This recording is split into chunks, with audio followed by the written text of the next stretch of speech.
You may know about Herod's guilty conscience. John the Baptist had condemned Herod for marrying Herodias, his brother Philip's wife. At first, Herod had protected John. As Matthew put it, he feared the multitude because they regarded him as a prophet. That's in Matthew 14:5. Mark tells us Herod was afraid of John, knowing that he was a righteous and holy man, in Mark 6 and verse 20.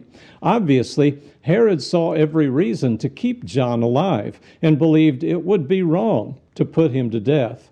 However, because of his wife, he did end up putting John to death. Well, there's the background. Now I want you to keep all of that in mind as we read Mark chapter 6, verses 14 through 16. This is about the various reactions to Jesus and his miracles.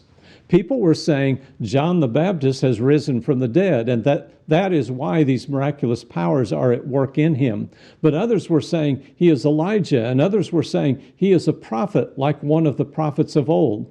But when Herod heard of it, he kept saying, John, whom I beheaded, has risen. Notice that a number of possibilities were swirling around, but Herod was certain only one possibility was true.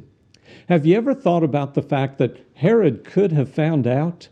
Jesus was a very public figure, but Herod never did find out on his own. Some say it's because Jesus had withdrawn into Galilee, but that wasn't permanent, and Herod could employ spies to seek Jesus out.